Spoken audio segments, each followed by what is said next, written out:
So until the African wakes up and realize that we're just as good as anybody else, that we can play the big boy game just like they do.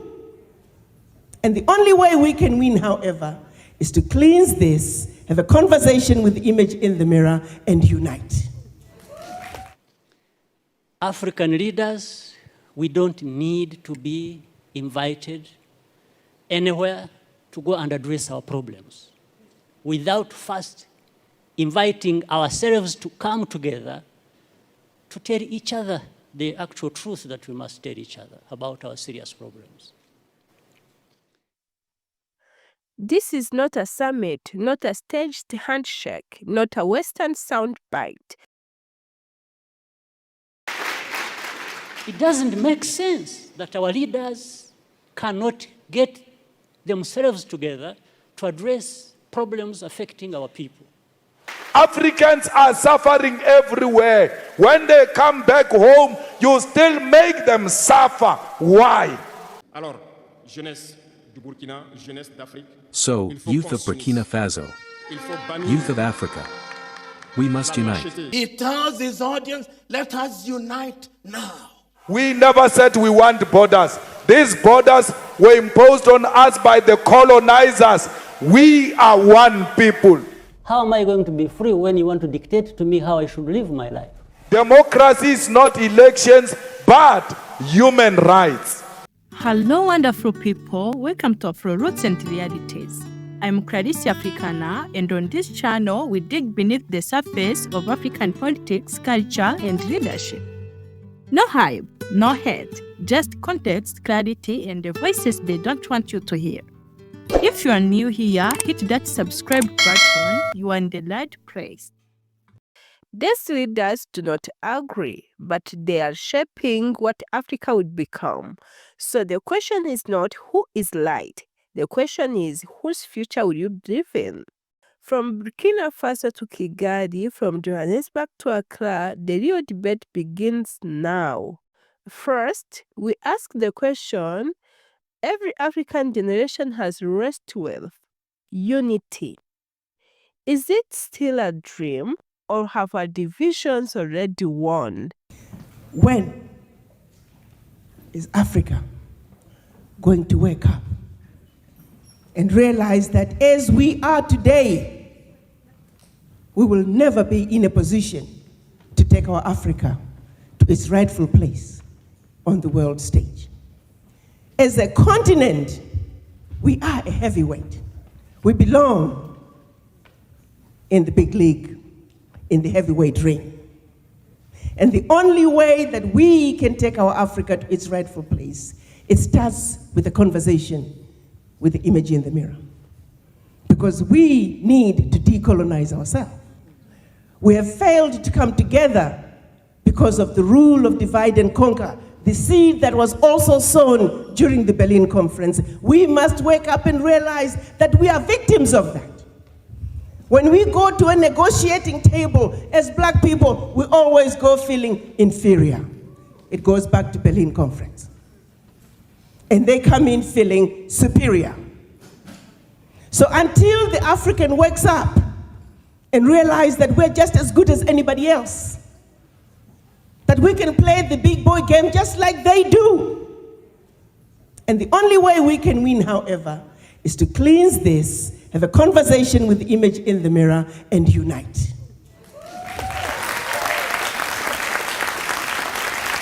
You must see yourself in a Zimbabwean, you must see yourself in a Mozambican, because that's who you are. Africa, we are one. There is no one who must be allowed to divide Africa. The question is not whether Africa should unite. The question is under what vision and led by whom. But unity alone is not enough, because unity without power is a house built on sand, which brings us to the next battlefield: democracy. Democracy is not elections, but human rights.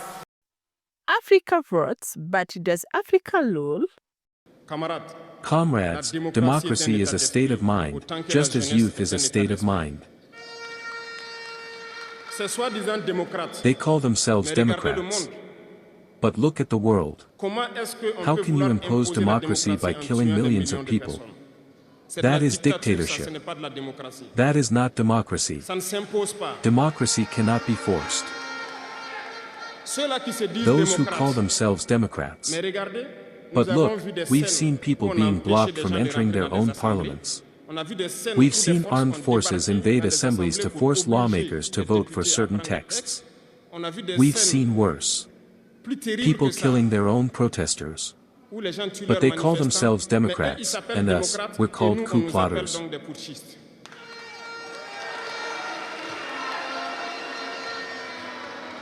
If that's democracy, I repeat, we don't want that kind of democracy. And when you look at the incompetent, they never try to understand what democracy really means. They cling to the definition imperialism gave them, and repeat, democracy, democracy, without ever grasping its foundations. That's incompetence. We must seek understanding, gain knowledge, observe the world, and redefine democracy, as we want it, here in Africa.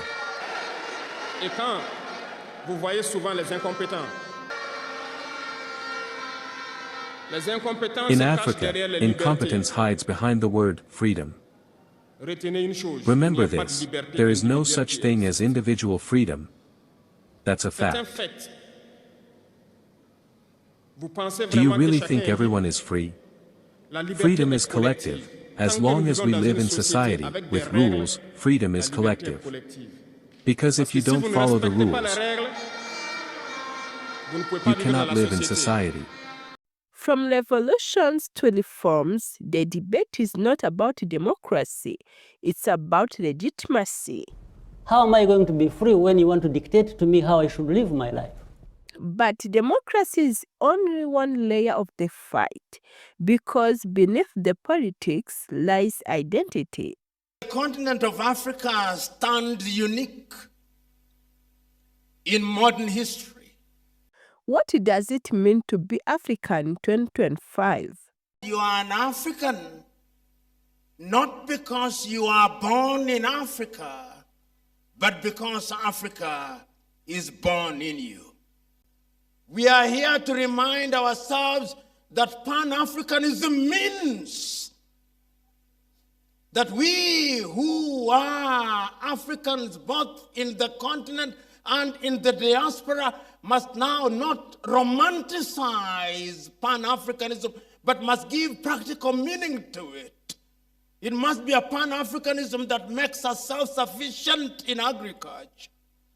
It must be a Pan-Africanism that allows us to have peace and quiet and tranquility. It must be a Pan-Africanism that allows us to earn the dividends of the 4th and 5th industrial revolution and artificial intelligence.